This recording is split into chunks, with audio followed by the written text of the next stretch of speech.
Hi everybody. Today we're going to talk about Taylor series. So let me start by giving motivation for the Taylor series.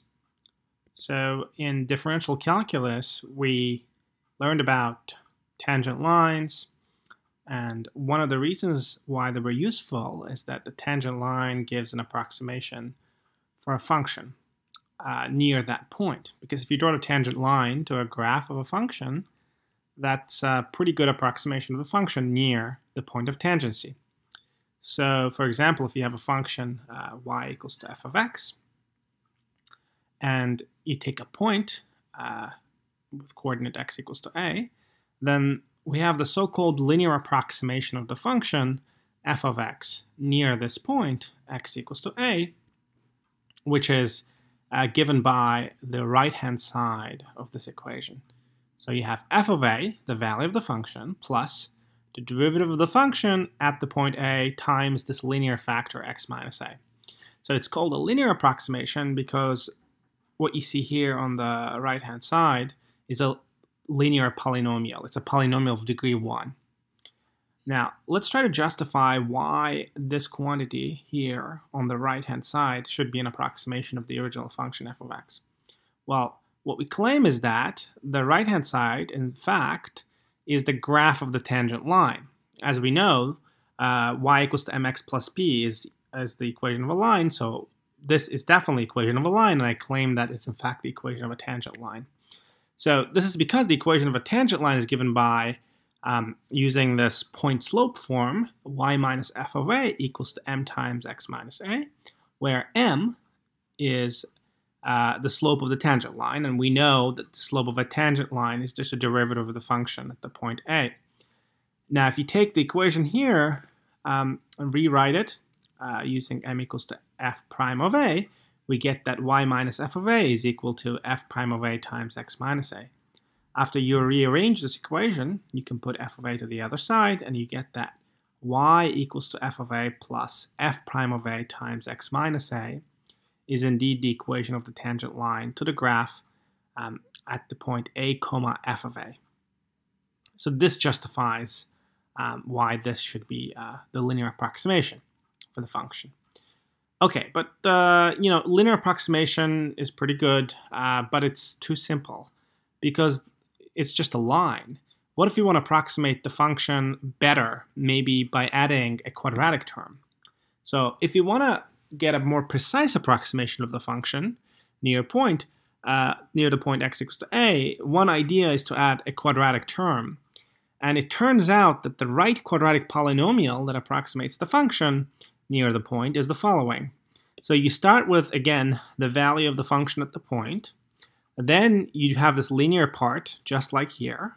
So the first two terms here is just the linear approximation, but then you refine it by adding another term. And this term has the following form. 1 divided by 2 factorial times the second derivative of the function evaluated at the point a that you're interested in times this quadratic factor, x minus a squared. So what we're saying here is that if you plug in x that's close to a, and then if you try to compute the right-hand side for that value of x, it'll be pretty close to the original function value at the point x. And well, the advantage is that the original function might be complicated, but what you see on the right-hand side is just a polynomial of degree 2. See, a is just a constant. So it's just a polynomial with the highest term x squared, as you see here. Okay, but what if you want to even approximate even better? So how about approximating the function using a cubic polynomial? Well, what the pattern is going to look like is the following.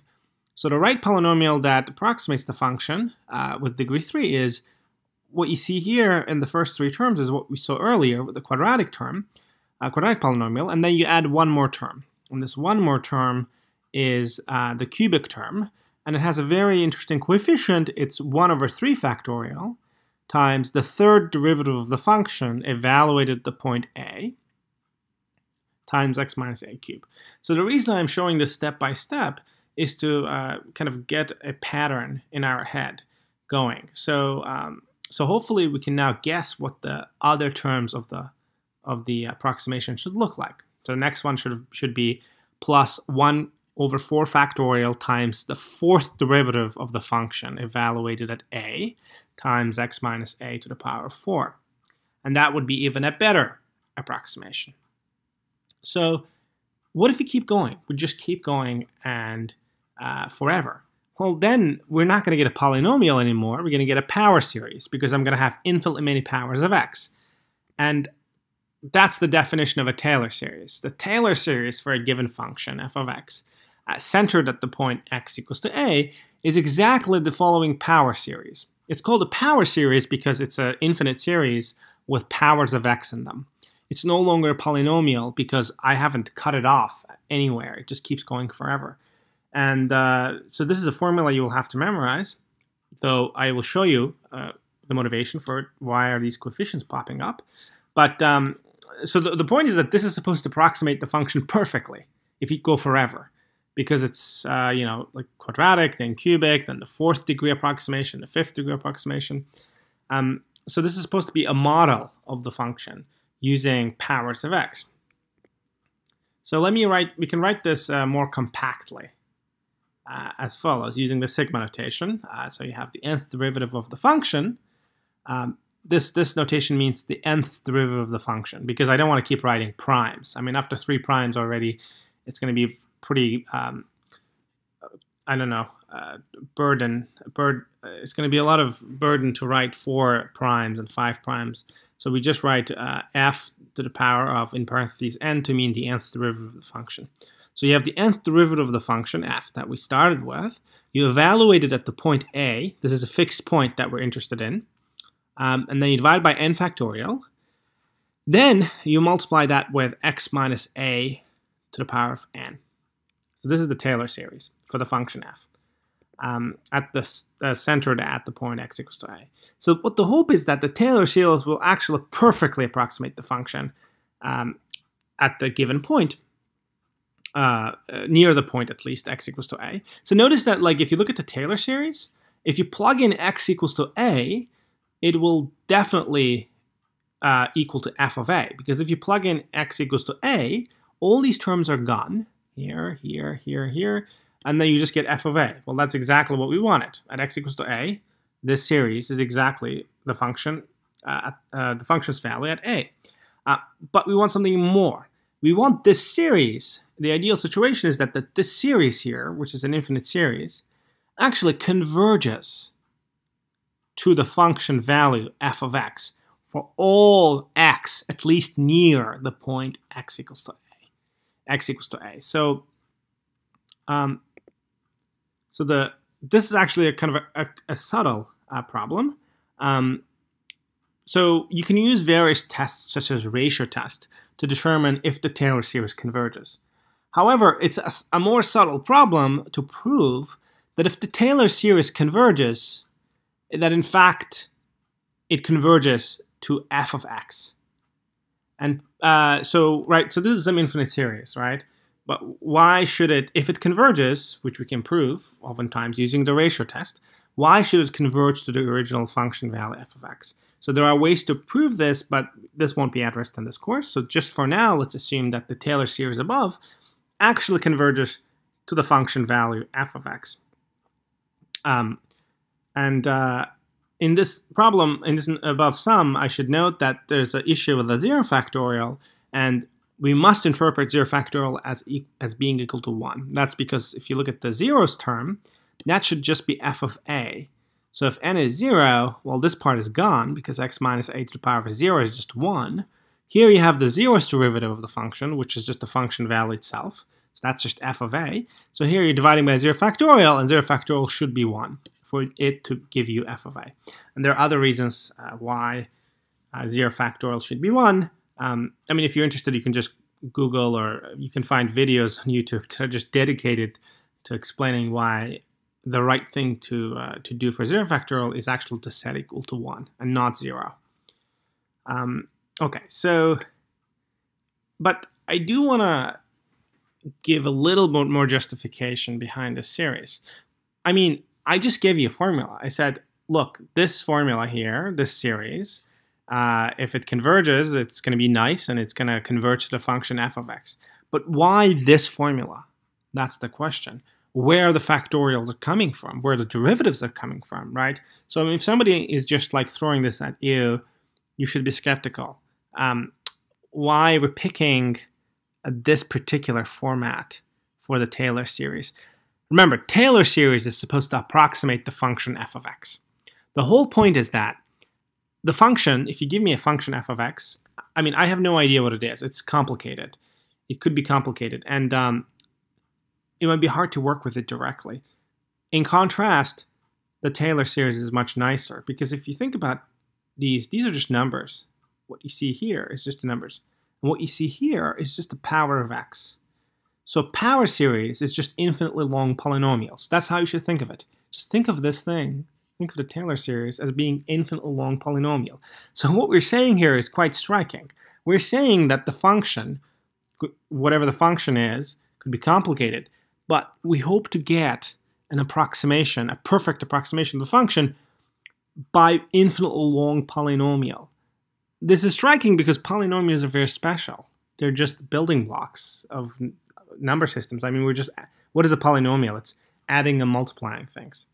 Whereas if you give me some really complicated function, we have a much harder handle. It's much harder to handle it. So this is the advantage of Taylor series, and I'll talk more about it later. But yeah, so for now, I will justify why this formula should be the right one. Now, to make our analysis simpler, let me just focus on the case when the center is 0. This means that we're just interested in understanding the function behavior near 0. And a lot of the Taylor series you will see in the course are centered at 0. Well, if a is 0 in the above formula, here, well, it's just every time you see a, you replace it with 0. So this series here just becomes this. Notice the nice thing about x minus a's, these x minus a terms, they just become x terms. So x minus a cube becomes x cube here. And this is the shorthand for the Taylor series, centered at 0. So in the next slide, I'm going to justify why should you expect to have these coefficients. Where is the nth derivative of f evaluated at 0 divided by n factorial comes from? So here's what I'm going to justify. So explanation behind the formula.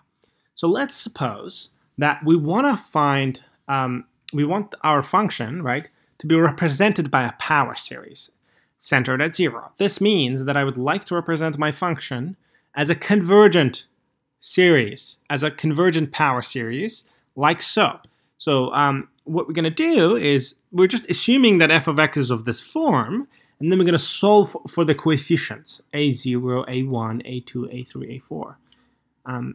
So let's try to find what these coefficients should be. If there is such an approximation of the function using power series, what should these coefficients be? Well, okay, so we want to find out what these coefficients should be. To find a0, the first term, is not very hard. You plug in x equals to 0 to both sides. Well, in that case, on the left-hand side, you just get f of 0, because that's what happens. That's what happened when you plug in x equals to 0. On the right-hand side, all the terms, a1, a2, all these terms will go to 0 because they will pick up a 0 because you're plugging in x equals to 0, and so you will just get a0. This means that a0 is equal to f of 0. So we have already figured out the first term of the power series. It's f of 0. Now, to find a1, what we do is we differentiate the expression here. We differentiate both sides of this to get this. So a0 is gone, and then you get a1 plus 2 times a2x plus 3 times a3x squared, and so on. Now we can plug in x equals to 0 again. When you plug in x equals to 0 again, all these terms are gone. You're just left with a1. So f prime of 0 is a1. So that's it. We found a1 already. It's f prime of 0. To find a2, we differentiate one more time. We get the second derivative on this side. Now on this side, a1 is gone. The first non-zero term we're going to get is 2 times a2. And then the rest has some x's in them. So we don't care. Because when you substitute x equals to 0, but notice what happens, you get that the second derivative evaluated at 0 equals to 2 times a2. That means a2 is second derivative divided by 2. Okay, so we're getting the coefficients I promised. Okay, notice that 2 is the same thing as 2 factorial because it's 1 times 2. Now, in general, if you differentiate this k times, the first non-zero term will have this coefficient in front. 1 times 2 times 3 times 4 times and so on. And you kind of see it here, right? Like if you look at here, if we had taken derivative one more time, it would have become 1 times 2 times 3 times a3. So it would have picked up a 3 factorial here. So, because the powers keep falling down one by one, and then I've written out what the next terms should be exactly, but you shouldn't be worried so much because I'm going to plug in x equals to 0, and it's going to kill off these terms. So if you plug in x equals to 0, you're just going to get the kth derivative evaluated at 0 for any k. This is for any k. And so then on this side, you get the kth derivative of the function evaluated at 0. And on the right-hand side, like I said, every term, almost all the terms are 0 except for the first one. And the first one is just k factorial times a sub k. This allows us to solve for a sub k. So we get that a sub k should be the kth derivative of the function evaluated at 0 divided by k factorial. And so this justifies, finally, what we claimed about the Taylor series. That is, any power series that approximates the function f of x must take the form above, given by the Taylor series. Right? So just to kind of recap what we did, we started with a function f of x, and we said, suppose it's represented by a power series, and then we proved that these coefficients can't be random. They must be given by the formula promised by the Taylor series. So a sub k should be this. That's exactly why the Taylor series, at least it's centered at 0, has this form. And if the center is different, you can just shift it and translate it in order to get this one. So understanding what happens when the center is 0, this one is already interesting. So we proved that these coefficients are not just random. They actually come from differentiating both sides k times and then plugging it in x equals to 0. Okay, so that's just some sort of conceptual underpinnings of Taylor series. And so in particular, if you forget the formula for the Taylor series, this one, you can run the same game as we did here to find these coefficients. Just keep taking derivatives and plug in 0. Okay, take a derivative, plug in 0. And that will help you recover the coefficients one by one. Okay. So now that we have this conceptual understanding of the Taylor series, we should do some examples. So the first example that we're going to do is the function f of x equals to e to the x. So let's compute the Taylor series for the function f of x equals to e to the x centered at 0. So we have to start taking the derivatives because we need to find the coefficients of the Taylor series, and those are related to the derivatives. But derivatives of e to the x are nice. So derivative of e to the x is e to the x. In other words, f prime of x is still e to the x. So if you keep taking derivatives, we're going to get that the nth derivative of e to the x, this should be e to the x, not e to the n. Sorry, there's a typo here. This should be e to the x for each n.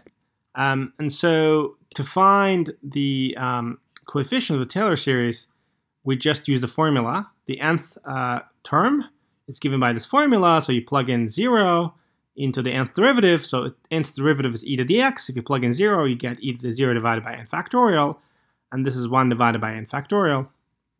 So that means that the Taylor series for e to the x is given by this formula. The coefficients are 1 over n factorial. So this is a compact way of writing the Taylor series for e to the x centered at 0. It's very nice. It's sigma, n goes from 0 to infinity, x to the n divided by n factorial. So the amazing thing is that the Taylor series above here actually converges to e to the x for each value of x. In other words, there is a formula like so. I mean, this is very striking. On the left-hand side, you have e to the x, some transcendental function. I mean, it's an exponential function. It grows real fast. Now on this side, you have infinitely long polynomial. You have a power series given by these coefficients. So what's so remarkable about this is that it predicts the value of e to the x for any x, right? So if you plug in x equals 1,000 here, e to the 1,000 will actually be equal to 1 plus 1,000 plus 1,000 squared divided by 2 factorial, 1,000 cubed divided by 3 factorial, and so on. So this side will converge to e to the 1,000. But why is it remarkable? Because it says that the value of the function f of x equals to e to the x at any given point is determined by the data of the derivatives of the function at x equals to 0, right? Because on the right-hand side, what we see, remember, we found these coefficients, right, by taking the nth derivative of the function evaluated at 0. So just the derivatives of all orders, but at 0. We plugged in 0 here. But somehow, magically, what we got here can actually predict the value of the function at any given point. So this is something very special, and it's not always true for all functions, that the Taylor series centered at 0 converges to the original function for all values of x. So e to the x satisfies this condition, and sine x and cosine x, these functions have this beautiful property that their Taylor series converges everywhere to the function itself. So I think this really is remarkable, especially because x could be very large, like 1,000, and you can still capture what e to the 1,000 is by plugging it in into this formula. So one thing I should say is that the Taylor series are applicable in sort of everyday use, in the sense that that's how your calculators work, the scientific calculators. If you want to compute e cube, how does the calculator know what e cube is? It can use this Taylor series instead, because computing the value here, when you plug in, I don't know, x equals to 3, it's easier on the right-hand side because it just involves addition and multiplication. Because computing polynomials is much easier for a calculator than storing values of an exponential function. And of course, then you might say, well, how far do we have to go? And there are various results in calculus that tells you, like, how far do you have to go before you get a certain decimal accuracy. So because your calculator will only spit out the first 8 or 9 digits anyway, because that's how much it fits into the calculator screen, it means that it can use maybe, I don't know, first 6 or 7 terms here to compute the value of e cubed by just using the first 6 or 7, say, terms on the right-hand side, which is sort of much easier to deal with because it's just a polynomial. So that's one advantage of working with Taylor series for the function. But of course, to do all of these, you actually need the fact that e to the x is equal to the sum. The Taylor series, in fact, converges to the function, which is something we're not going to discuss in this course, because it needs, the proof of that fact needs certain results that we've not covered in this course. So let's do another example, f of x equals to sine x. So let's compute the Taylor series again, but this time for the function sine x centered at a equals to 0. So we start taking derivatives, because we need the information about derivatives to find the coefficients. So we find the first derivative. So derivative of sine x is cosine x. The second derivative is derivative of cosine x, which is minus sine x. The third derivative is derivative of minus sine x, which is minus cosine x. Now the fourth derivative is derivative of minus cosine x, which is plus sine x. But now what happens is we're back to sine x. So after that, the fifth derivative, well, we're back to here, cosine. The sixth derivative is minus sine. The seventh derivative is minus cosine, and the eighth derivative is still back to sine. So the derivative is actually, it's periodic. Because, we started with sine x, and the fourth derivative is sine x. So we're going to repeat, and then it's going to repeat afterwards. So since the nth coefficient of the Taylor series centered at 0 is a sub n equals to the nth derivative evaluated at 0 divided by n factorial, and we know that cosine 0 is 1 and sine 0 is 0, we can compute the the coefficients of the Taylor series. So to find a sub 0, we have to plug into the original function. So we need f of 0. So f of 0 is sine 0, which is 0. Now to compute a1, we plug into this formula. So we need the first derivative evaluated at 0 divided by 1 factorial. But the first derivative of the function is cosine x. So when you plug in 0 into cosine x, you just get 1 divided by 1 factorial. Now, the second term, a sub 2, is 0 because, well, it's the second derivative is already sine, minus sine, but minus sine of 0 is 0. The third derivative is going to be getting a negative sign because there's a negative cosine x for the third derivative divided by 3 factorial. Again, using the fact that cosine 0 is 1. And again, the fourth derivative will be 0 because there's a sine. Sine 0 is 0. So it's going to repeat in this way. The fifth derivative is, well, plus cosine. So when you plug in 0, you're going to get, so cosine 0 divided by 5 factorial. That's why you're getting 1 over 5 factorial. So if you're not sure about how we obtain these coefficients, all we did is just plug into this formula. So the Taylor series, therefore, for sine x centered at 0 is this.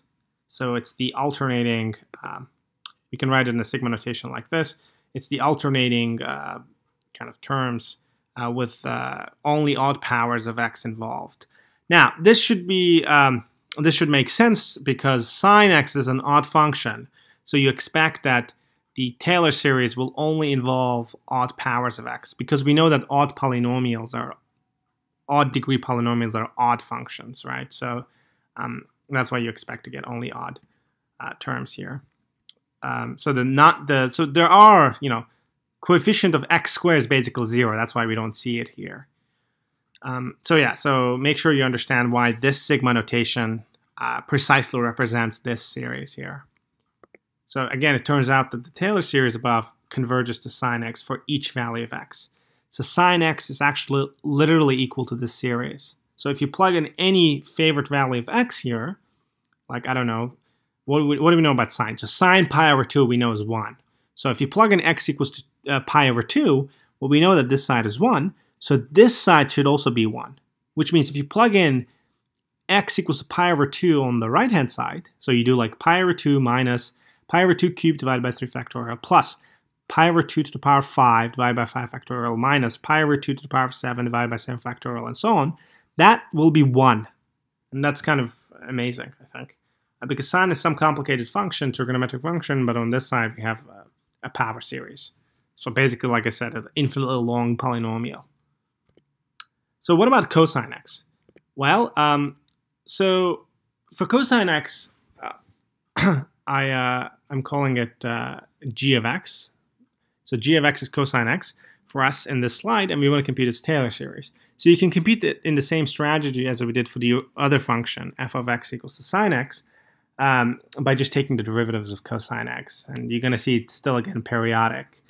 But it's going to be slightly different. And there's a slicker way of getting.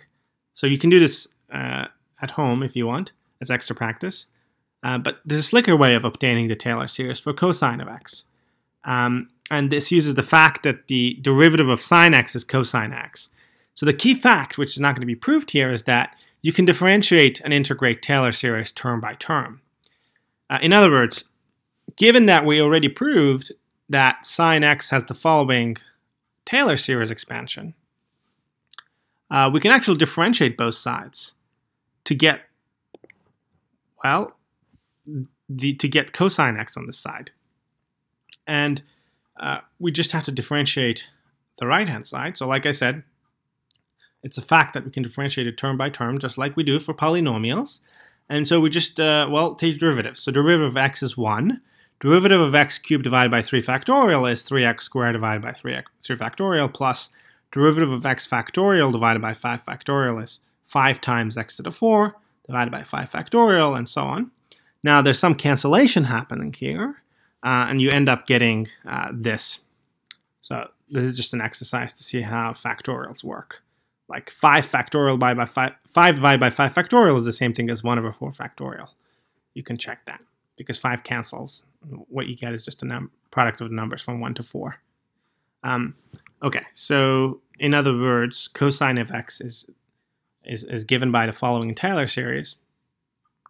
And here you see it's an alternating sum with even powers of x and corresponding factorials at the bottom. And this again makes sense because cosine of x is an even function. And that's why you have even powers of x that play a role. And more concisely, we can write it in a sigma notation like this. Again, remember that 0 factorial is 1. And so you can just check that this sigma notation is a correct representation of the series that I've written here, just by plugging it in n equals to 0 and seeing that you get 1. Plugging it in n equals to 1 into this formula and making sure that you get negative x squared over 2 factorial.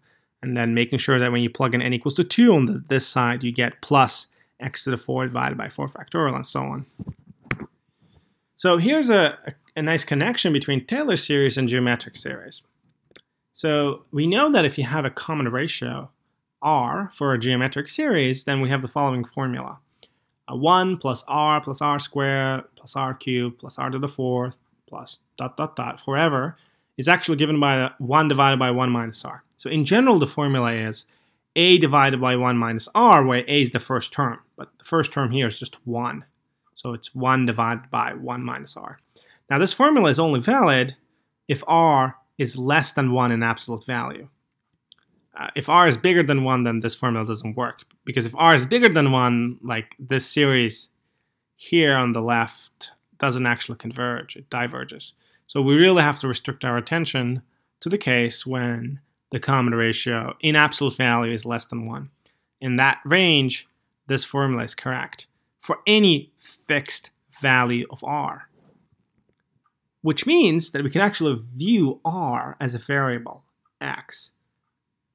That means that we replace r with x, seen as a variable, and what we get is a Taylor series expansion for the function 1 divided by 1 minus x. And it's given by a really nice series, 1 plus x squared plus x cubed, and so on.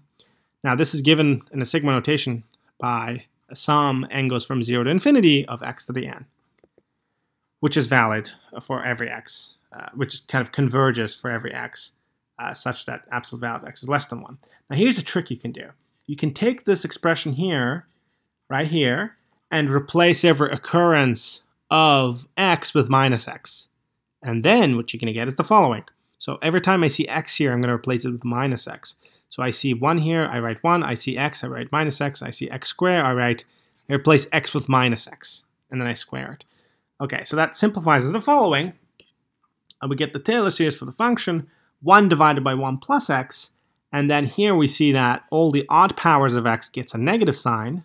And all the even powers of x gets a positive sign. Because when you square, or take a 4th power, or take a 6th power of a negative x, you just get positive version. So you get this. So that's it. So using geometric series, we did a little trick, and we obtained Taylor series for the function 1 divided by 1 plus x.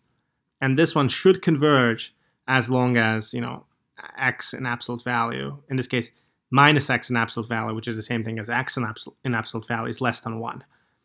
So, again, we're writing things down formally. We're not completely justifying why the Taylor series should converge to the given function, but it is the case.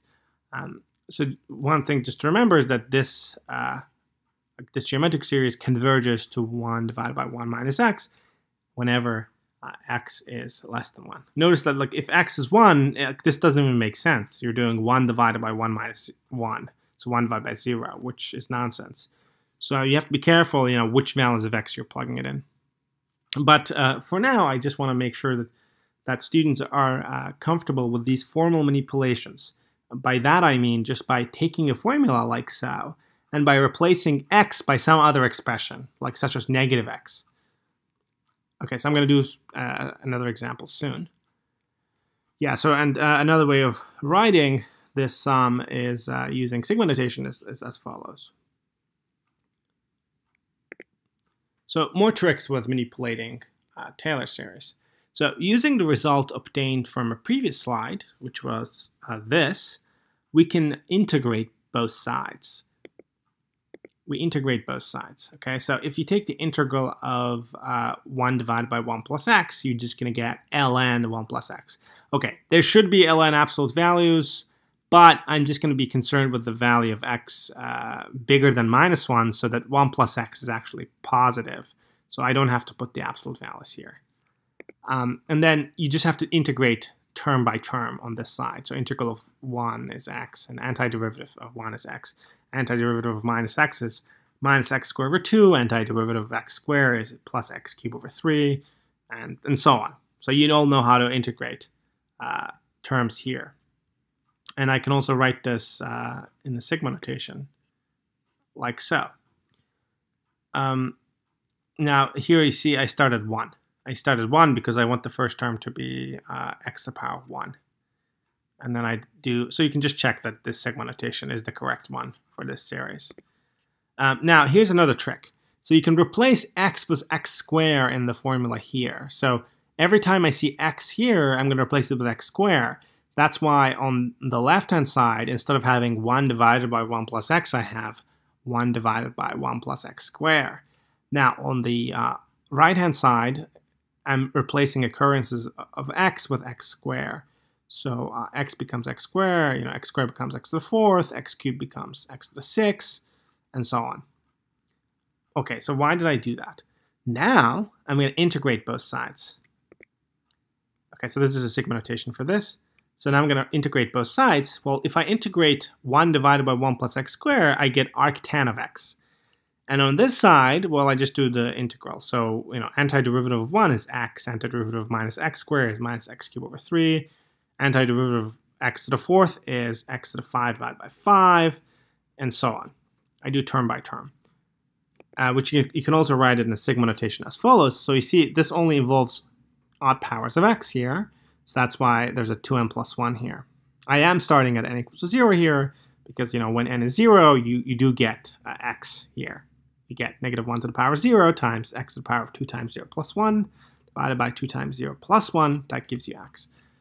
So again, I leave for you to check that that sigma notation is correct. Now, why did I show these examples? Well, it was just to show you that how you can work with Taylor series and how you can manipulate them.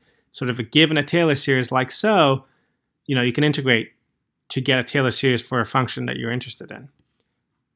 Or you can replace a variable x with x squared to get something like this.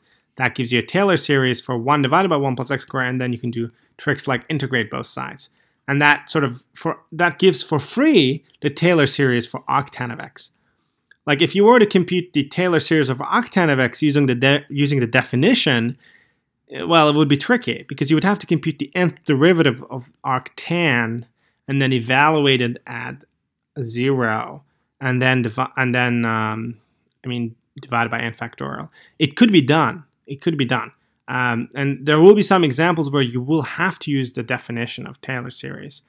You just have to compute the nth derivative and hope to see a pattern.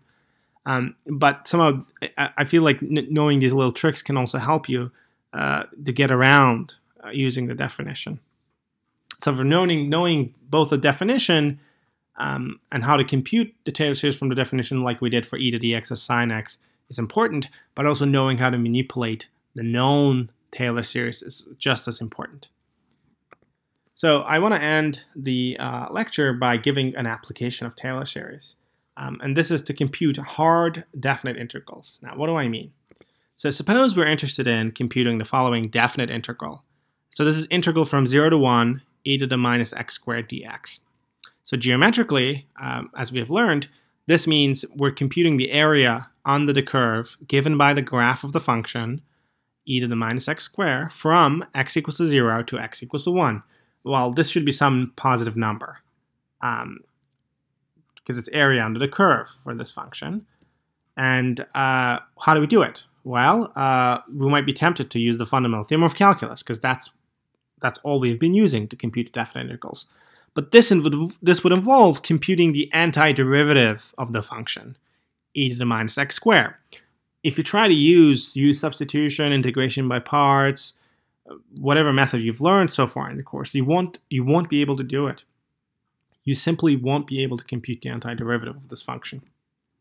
Because it turns out that the antiderivative of this function is not an elementary function, which means that it's not expressible as a combination of the functions we're familiar with, like the trigonometric functions, logarithmic functions, or polynomials. If you combine them and mesh them together in any way you like, you will not be able to get antiderivative for this function. So we need some other method to compute the integral. So the point is that this is a very hard integral. So, however, we can get a numerical approximation to the value of this integral to an arbitrary accuracy using Taylor series. So how? Well, we start with the Taylor series for e to the x because that's something we have learned already. So the Taylor series for e to the x has the following form. And now we don't want e to the x, we want e to the minus x squared. That means I want to replace x with minus x squared. So I just substitute x with minus x squared in the formula above, and I get the following. So all I've done is every time I see x in the formula here, I've replaced it with minus x squared. So you can just check that it becomes this.